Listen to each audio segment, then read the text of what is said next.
menjelang akhir selesai pondok ini. Pondok ini dibangun atas nafkah sumbangan dari seorang ibu di Kuwait yang bernama Munirah Sulaiman Kuwait. Oleh karenanya ini dinamakan Markas Munirah Sulaiman Kuwait. Ketika awal dibangun tahun 1998, setelah ketika itu saya baru selesai dari Madinah tahun 1996. Langsung ditawari untuk membangun sebuah markas. Ketika itu saya juga belum tahu apa masalah bangunan dan sebagainya, punya teman dan sebagainya. Tapi kan ditawarin, kita nyambut saja.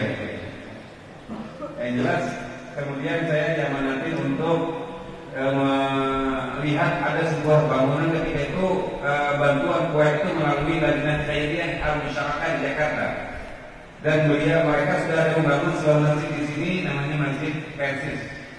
Masih sepi lah ketika itu, belum banyak ya, yang namanya masyarakat terang dan masyarakat lokal. Maka saya diamanati ketika itu agar melihat bangunan tersebut.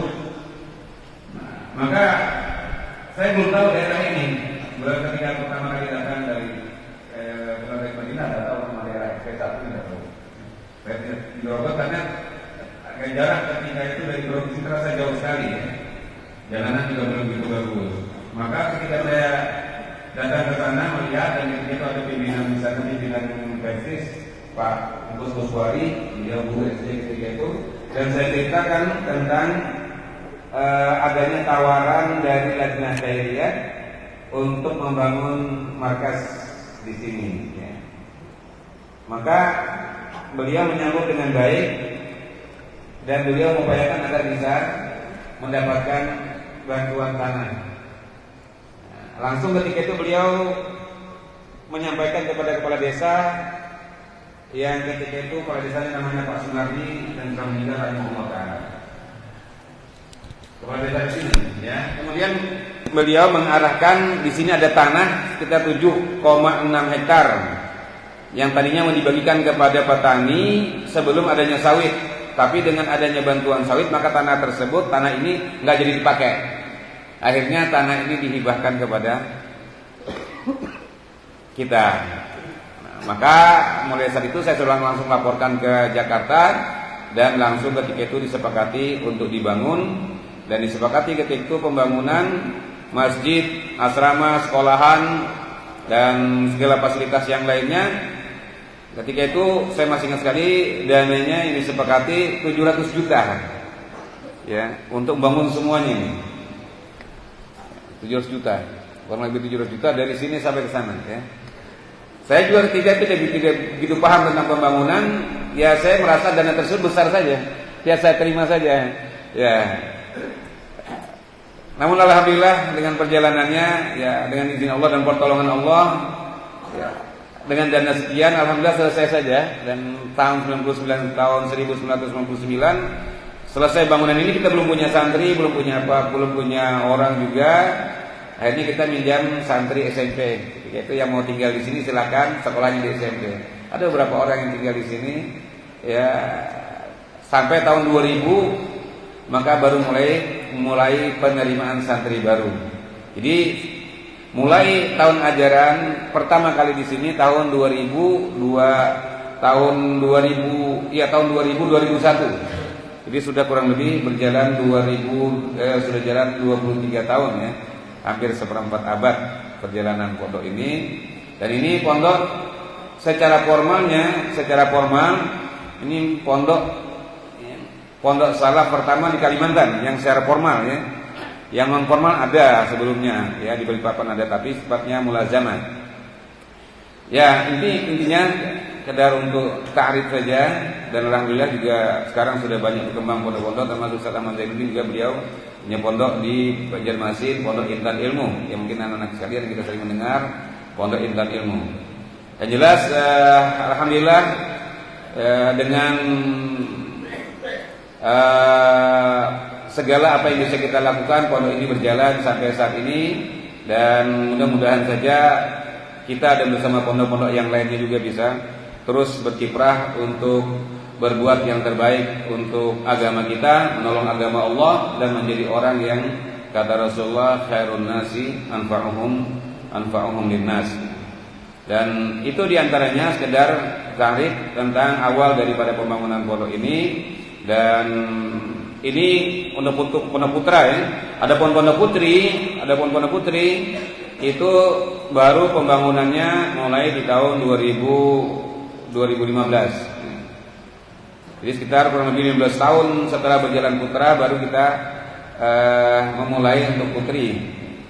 Karena dengan segala macam keterbatasan kita tidak bisa mengiringkan antara putra dan putri pembangunannya, dan baru sekitar 15 tahun berikutnya baru kita memulai pembangunan pondok putri. Dan pondok putri itu sebagian besar memang sifatnya swadaya. Ada sebagian bantuan pemerintah, tapi sebagian besar itu memang donasi-donasi dari para muslimin lokal yang kebanyakan. Yang jelas ya, kita membangun perlahan-lahan, dan alhamdulillah di Putri sudah ada 2 bangunan, ada 2 asrama. Yang situ juga digunakan untuk asrama dan sekolahan dan sebuah masjid. Alhamdulillah ya, dalam perjalanannya intinya itu yang bisa kita lakukan sampai saat ini, dan mudah-mudahan saja kita dan teman-teman semua yang bergerak di pondok bergerak di dalam pendidikan pondok salaf untuk membekali anak-anak sekalian agar menjadi anak yang soleh, berbekal ilmu agama, minimal bisa bertahan menjadi anak yang baik di era yang begitu besar fitnahnya ini. Ya, itu sudah suatu kesyukuran bagi orang tua. Lebih-lebih lagi kalau kalian bisa menjadi orang yang lebih bermanfaat lagi untuk orang lain. Itu tentu harapan kita semuanya. Ini sekali lagi sekedar ta'rif, dan desa ini namanya Desa Suliran Baru, Pak Wawan ya. Desa Suliran Baru, Kecamatan Pasir Belengkong ya. Tapi orang lebih kenal ini desa namanya SP1. SP1 itu karena daerah Keran, SP itu satuan pemukiman ya. Jadi orang lebih kenal. Kalau dari Grogol kemana? SP1 kan? Disebut Suliran Baru malah banyak yang kenal kadang-kadang ya. SP1 sudahnya satuan pemukiman ya. Baiklah, ini sekedar sekali lagi takrif, dan kita istifadah dengan Ustaz Ahmad Zainuddin ya. Beliau kami sama-sama satu alma mater juga, lalu sama-sama pernah di Gontor ya. Ya, kemudian alhamdulillah juga sempat sama-sama juga di Madinah, dan mudah-mudahan Allah SWT memberikan kemampuan, kekuatan pada beliau dan pada kita semuanya untuk terus memberikan yang terbaik untuk umat dan agama yang kita cintai ini. Selanjutnya kami serahkan kepada beliau, kita mengambil faedah dengan kesempatan yang baik ini, dan cukup sekian yang bisa saya sampaikan. Wassalamualaikum warahmatullahi wabarakatuh. Assalamualaikum warahmatullahi wabarakatuh.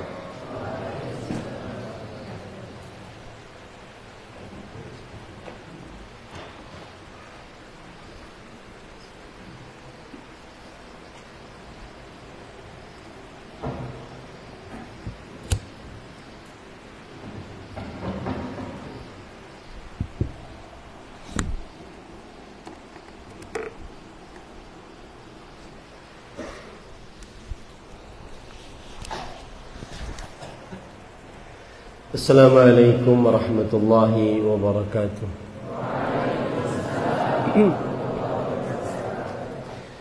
Bismillahirrahmanirrahim. Alhamdulillahi rabbil alamin.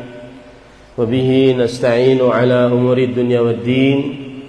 Wassalatu wassalamu ala ashrafil anbiya'i wal mursalin, Nabiyyina Muhammadin wa ala alihi wa ashabihi ajma'in, amma ba'd.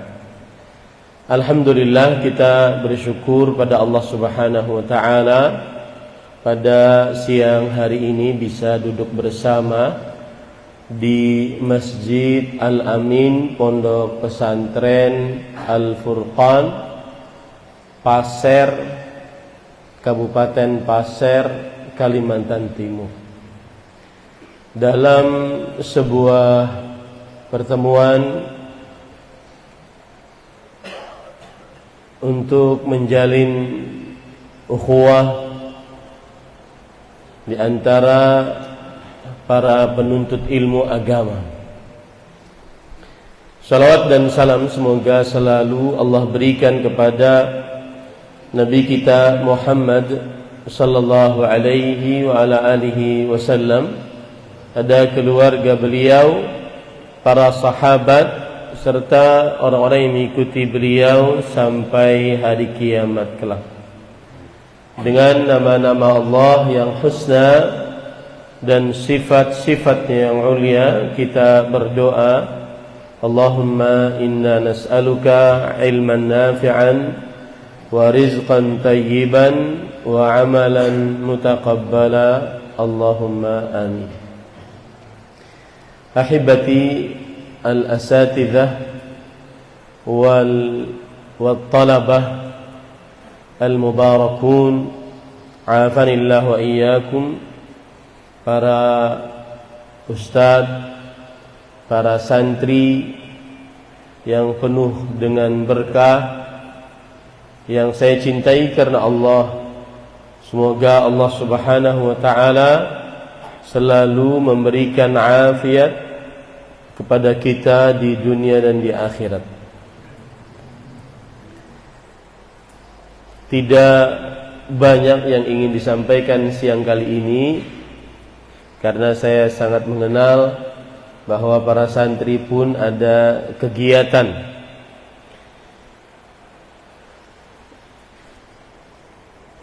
Nasihat yang pertama yang ingin disampaikan pada kesempatan kali ini adalah semangatlah menimba ilmu agama. Menimba ilmu agama, mempelajari ayat Al-Quran, menghafalnya, dan mempelajari hadis Rasul sallallahu alaihi wasallam, juga menghafalnya. Bersemangatlah terhadapnya, karena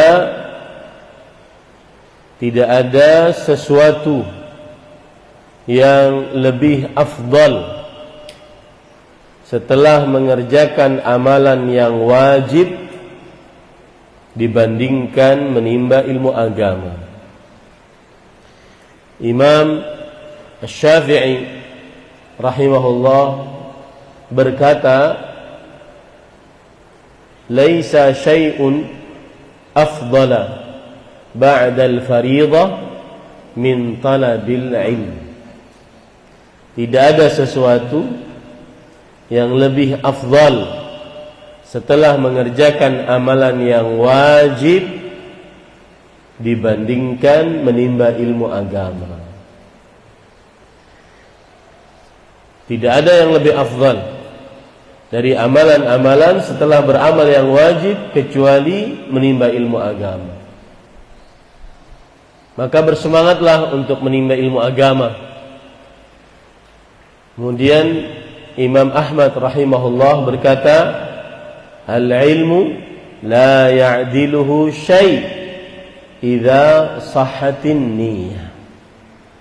Ilmu tidak ada yang menandinginya jika niatnya benar. Ilmu tidak ada yang menandinginya jika niatnya benar. Timbul pertanyaan, mengapa menimba ilmu agama adalah amalan yang paling afdal setelah mengerjakan amalan-amalan wajib? Padahal menimba ilmu agama juga wajib hukumnya. Rasulullah sallallahu alaihi wasallam bersabda dalam hadis riwayat Imam Ibnu Majah, "Talabul ilmi fariidatun ala kulli muslim." Menimba ilmu agama kewajiban atas setiap muslim. Maka mengapa menimba ilmu agama wajib? Lebih afdal dari amalan-amalan apapun. Kalau seandainya mengetahui, maka niscaya akan bersemangat menimba ilmu agama di pondok pesantren Al-Furqan, Pasir, Kalimantan Timur. Saya ingin bertanya dulu,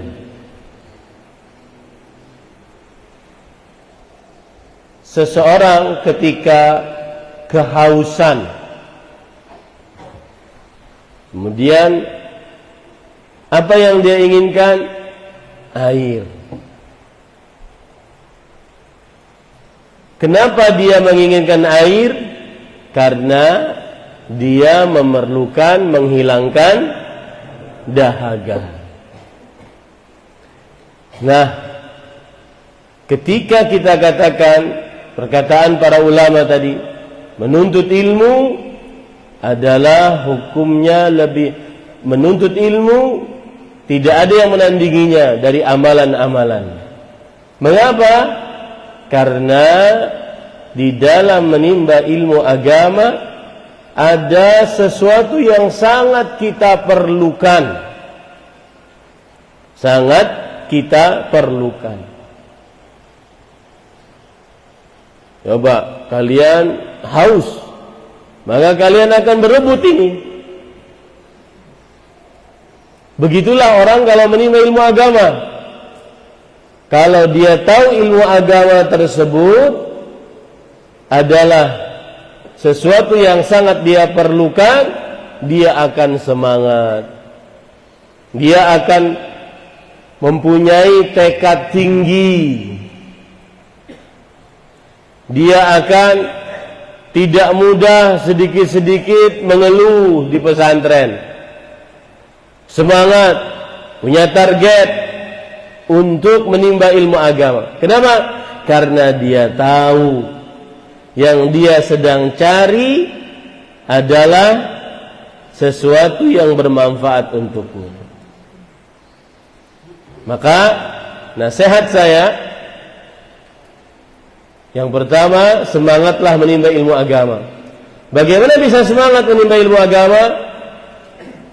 Yakini baik-baik, yang kalian pelajari adalah sesuatu yang bermanfaat untuk kalian. Kenapa orang bisa bertengkar gara-gara satu gelas air ini? Bisa begitu semangat gara-gara satu gelas air ini? Karena dia tahu bahwa ini adalah saya perlukan. Karena bagaimana bisa seseorang semangat menimba ilmu agama? Ketika dia tahu ilmu agama tersebut sangat dia perlukan. Tidak bisa dia beribadah kecuali dengan ilmu agama. Tidak bisa dia berakidah yang benar kecuali dengan ilmu agama. Nah, jadi kiat yang pertama agar semangat menimba ilmu agama, harus diyakini bahwa ilmu agama yang sedang dituntut, ditimba adalah sesuatu yang sangat dia perlukan. Contoh misalkan hadis Abu Hurairah radhiyallahu anhu. Beliau datang ke pasar, ke tempat orang-orang yang sedang berjual beli. Wahai kalian orang pasar, apakah kalian tidak mau? Apakah kalian tidak mau menginginkan harta warisan Rasulullah sallallahu alaihi wasallam dibagikan? Apakah kalian tidak mau untuk mendapatkannya? Bergegaslah orang ke masjid untuk mencari harta yang dibagikan. Lihat, kenapa dia bisa semangat? Karena dia ingin dapat. Kenapa sekarang ini tidur? Karena dia tidak tahu bahwasanya yang dibicarakan penting. Ya. Kenapa semangat menimba ilmu agama? Karena yang saya cari adalah perkara yang paling penting. Tidak bisa ibadah, yang ibadah adalah penciptaan, tujuan penciptaan saya di atas muka bumi ini, kecuali dengan ilmu agama. Nah, gitu ya. Ini nasihat yang pertama. Semangatlah di dalam menimba ilmu agama. Bagaimana bisa semangat? Harus meyakini ilmu agama yang sekarang saya pelajari penting, bermanfaat. Ingat saja contohnya dari saya. Bagaikan air saat dalam kehausan.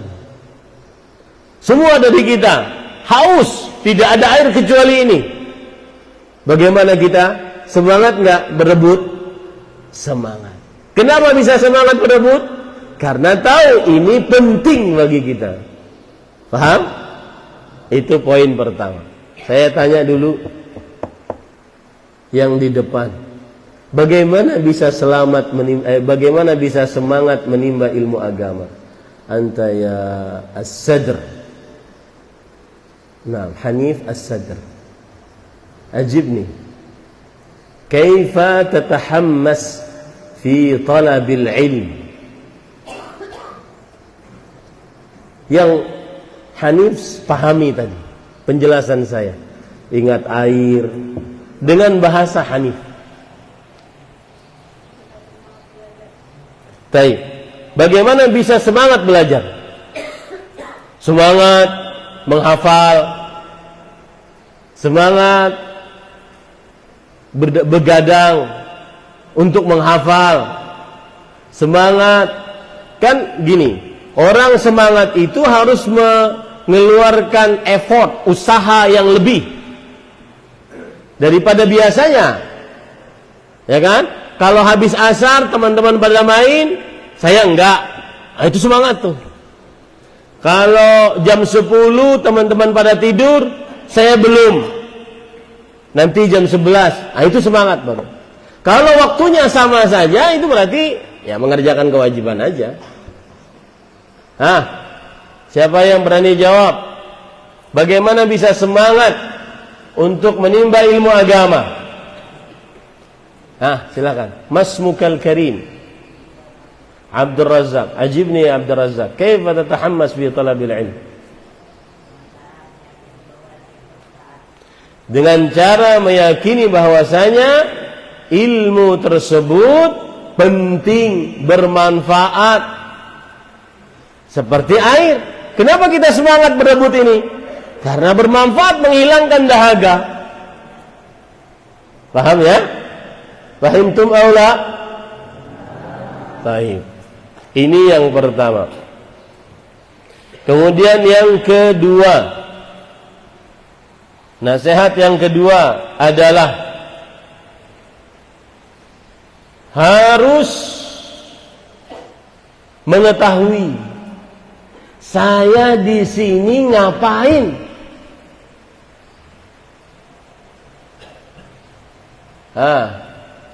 Man kana fi saf الثاني عشر ولا نقول ماذا الثاني عشر. طيب من كان في الصف الثاني عشر Ajibni. Ya. Sekarang pertanyaan saya adalah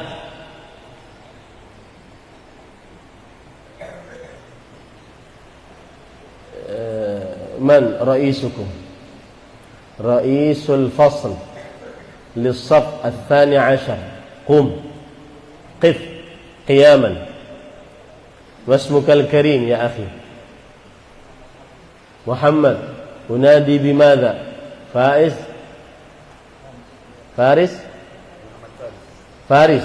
أنا أنادي بفارس.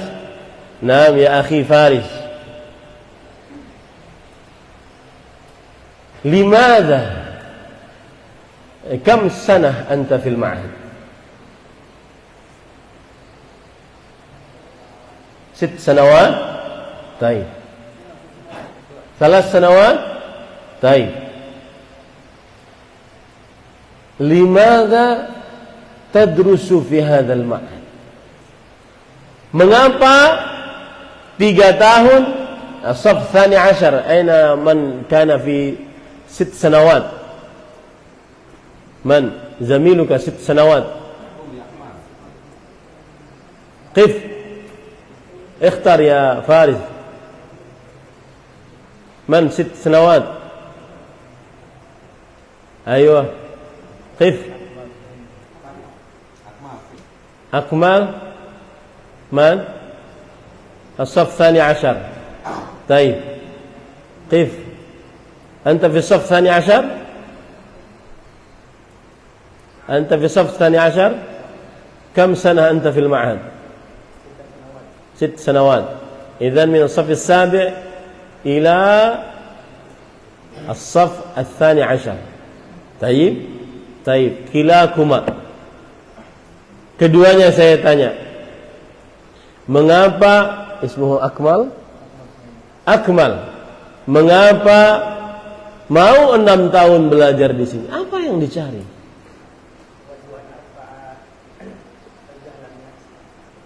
Turidu an arfa'al jahl an nafsi. Wa anta ya Faris? Jazakallah, adhakallahu sinnak. Terima kasih senyumnya. Tapi saya perlu jawabannya.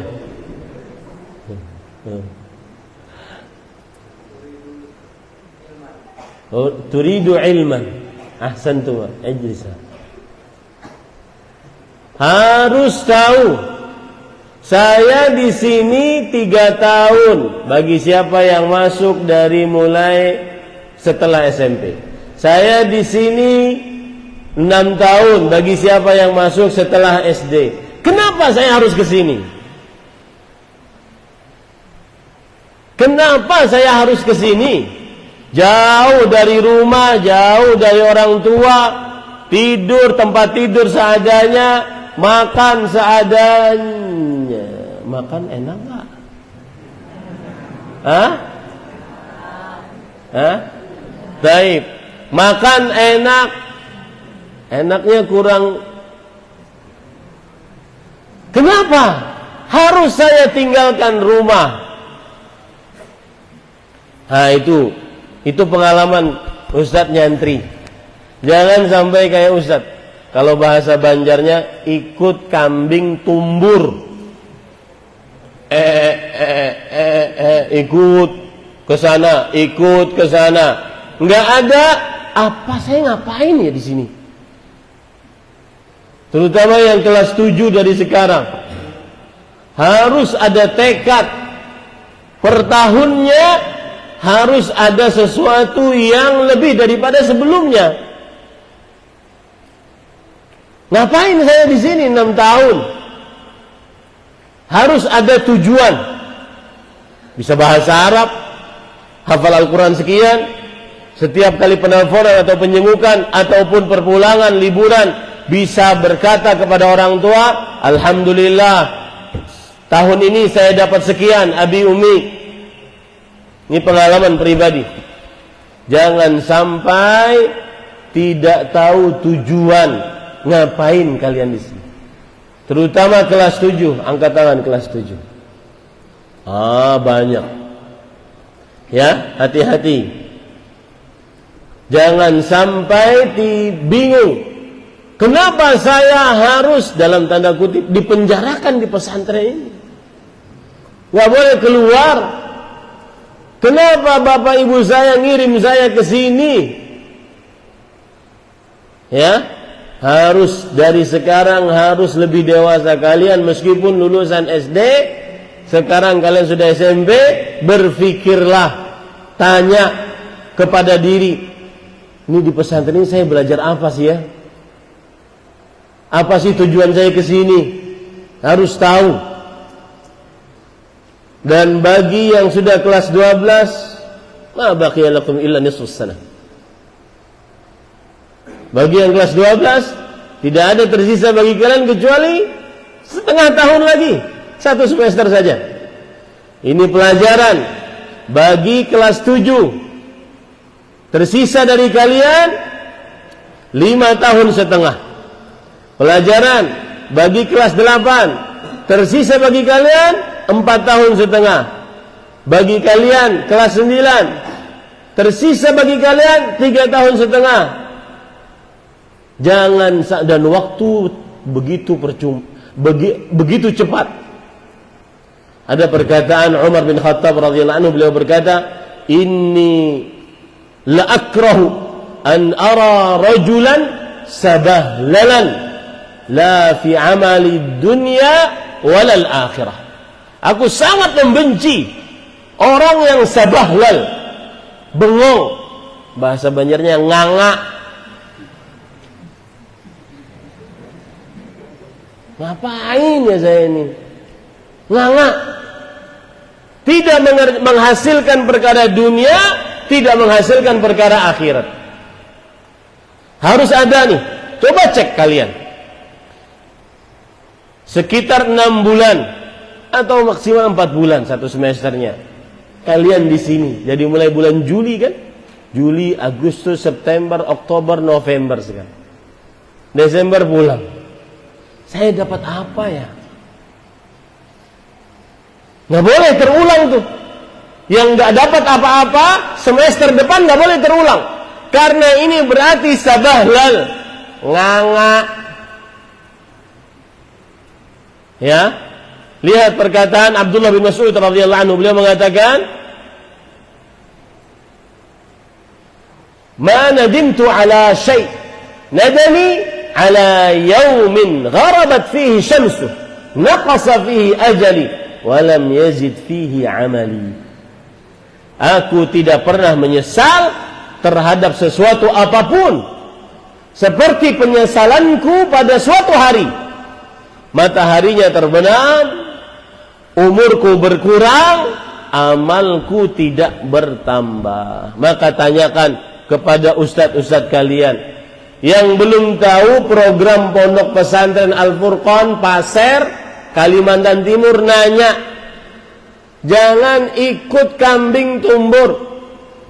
Nanya, Ustadz, kelas 7 itu apa yang harus kami capai? Kelas 8 itu harus kami capai apa? Programnya apa?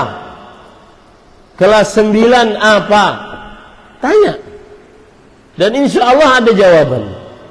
Itu yang kedua, nasihat. Yang ketiga,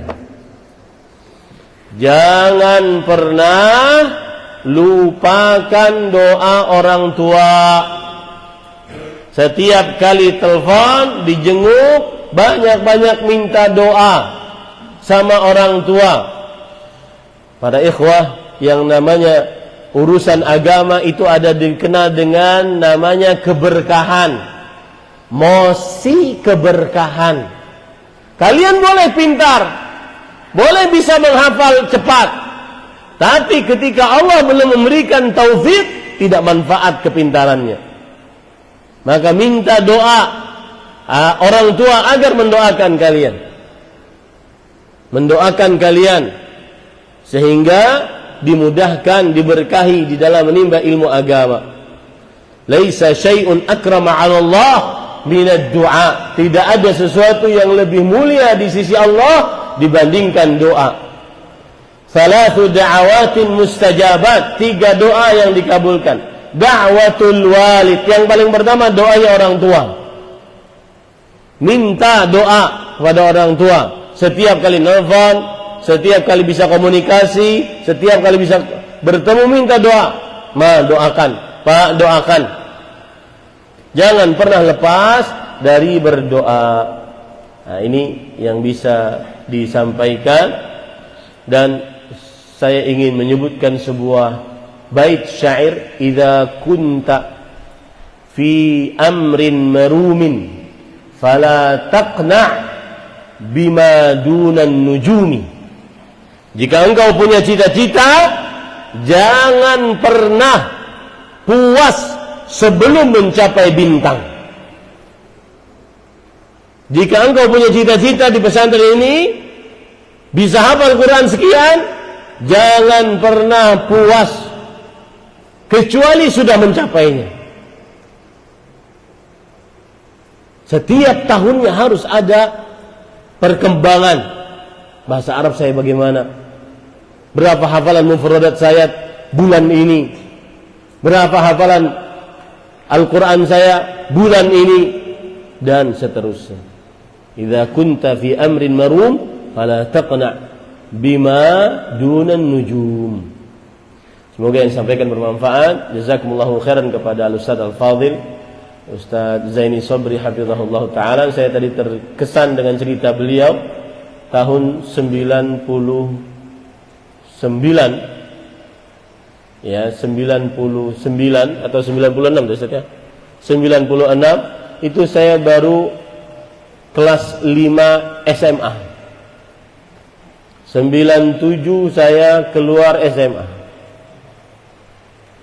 Ya, beliau sudah lulus dari Madinah. Subhanallah.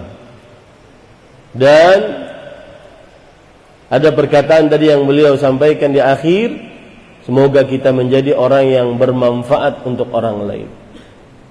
Khairun nas anfa'uhum linnas. Sebaik-baik manusia adalah yang paling bermanfaat untuk orang lain. Semoga beliau sekeluarga diberikan keikhlasan, keberkahan, kemudahan di dalam mengurus pesantren dan berdakwah, dan semoga para ustadz di sini selalu menyertai beliau dengan penuh semangat. Dan saya khusus berpesan kepada para ustadz bahwa di pesantren harus lebih ditingkatkan nilai berkorban daripada nilai meminta dari pesantren. Berkorbanlah, karena pengorbanan itu yang akan dinilai oleh Allah Subhanahu wa taala. Tidak ada dunia di dalam mengurus pesantren. Enggak ada kekayaan, enggak ada mencari uang, rumah megah, mobil mewah. Yang ada adalah seseorang menancapkan di dalam kalbunya, Allahumma la 'aisha illa 'aishul akhirah. Ya Allah, tidak ada kehidupan yang hakiki sebenarnya kecuali kehidupan di akhirat. Subhanakallahumma bihamdik asyhadu an la ilaha illa anta astaghfiruka wa atubu ilaik. Wassalamualaikum warahmatullahi wabarakatuh.